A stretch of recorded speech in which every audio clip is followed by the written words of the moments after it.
Well, we're going to get reaction now from a representative of the Church of Scientology. Tommy Davis is a spokesman for the church, and he joins us live now from our Los Angeles bureau. Mr. Davis, thanks for getting up early. The Church of Scientology refers to Anonymous as a group of cyber terrorists. They say they're simply protesting the church and that they're harmless. You know, John, the reality on it is that in our case, we're dealing with things like 96 death threats, bomb threats, acts of vandalism, these kinds of things that are very destructive and very harmful. And we have to take measures on our part to ensure the protection of our facilities and our parishioners and their physical well-being as a general rule. When you're talking about this group and referring to them as cyber terrorists, these are the kind of people who, put together imagery intended to cause epileptic seizures and then hacking into the Epilepsy Foundation's website and throwing it up there, trying to cause people to have epileptic seizures. And they do these kinds of things for laughs, and they say this themselves. You are leveling these accusations at this group. The FBI, which is looking into it, says it has found nothing to connect this group Anonymous with what you're talking about, or death threats against members of the church. The FBI at this point says it has no reason to believe that charges would be leveled against this group. Well, I disagree, and that's definitely not the case. I mean, you talk to local law enforcement, you talk to the Justice Department, there are definitely ongoing investigations. But, really the issue is that these things happen, we report them to law enforcement, it's really in the hands of law enforcement to prosecute them for their hate crimes, and we leave it to them for that.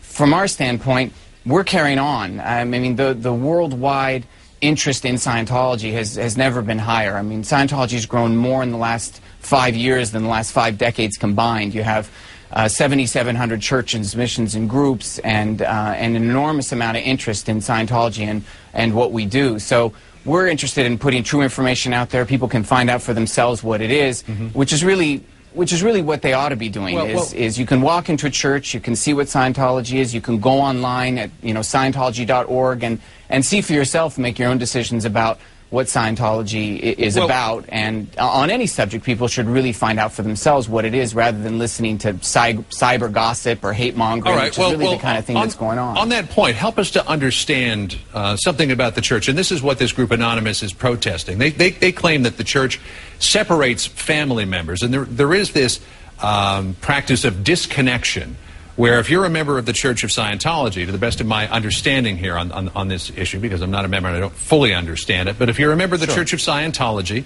and someone in your family or a friend or your spouse is skeptical or critical of the Church of Scientology, you are supposed to disconnect yourself from that person. And Jenna Miscavige Hill, who is a niece of the church's leader, David Miscavige, says that happened to her, which is the reason she left the church a couple of years ago, and she now has a website bringing together former members of the Church of Scientology to talk about issues like this. Well, first of all, this is a perfect example of how the internet turns things and twists things. There's no such thing as disconnection as you're characterizing it, and certainly you have to understand. Well, what is disconnection? Scientology is a new religion. You have the majority of Scientologists in the world, they're first generation, so their family members aren't going to be Scientologists and this kind of thing. And Scientology absolutely mandates, and it's really part of the code of being a Scientologist to respect the religious beliefs of others. So certainly someone who's a Scientologist is going to respect their family members' beliefs. And we consider family to be a building block of any society. So anything that's characterized as disconnection or this kind of thing, it's just not true. There isn't any such policy that in the church that's dictating who people should or should not be in communication with. It just doesn't happen. People also talk about secrecy surrounding the Church of Scientology, and there are reports that only 10% of church members know the real origin story of the church, and they say that would be like if 90% of the members of the Catholic Church were not allowed to read the book of Genesis. Is that true? Absolutely not. I mean, it's so untrue. It couldn't be further from the truth. And again, I'll say it again. I mean, the best thing for people to do is they really have to find out for themselves. They can walk into a Church of Scientology. There's informational displays that they can go through on their own, see videos about what Scientology is. Or go to the website, Scientology.org, and there's over 82 videos, 3 hours of content that describes what Scientology is, what we believe. You can hear Scientologists talking about their own faith. Right. Well, quickly, it's really that open of an help activity. Us to understand here, Mr. Davis, what is the basic belief of the Church of Scientology? Well, I mean, that could fill the Encyclopedia Britannica in terms of what Scientology is about and what it does. I think the better way for me to answer that question is to say, what can Scientology do?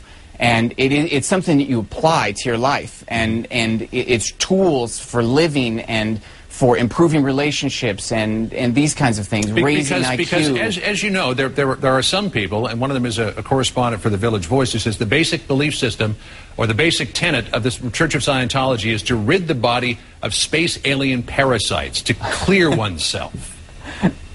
Well, John, does that sound silly to you? I mean, it's unrecognizable to me. Here's the thing.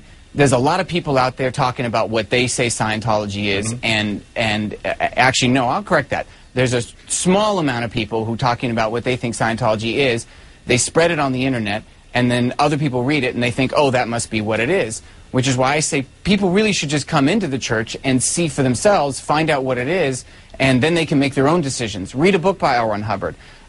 You know, pick up a book like Scientology, Fundamentals of Thought, and you can see what Scientology is, what our beliefs are, and what we practice and why, and how people can use Scientology in their lives.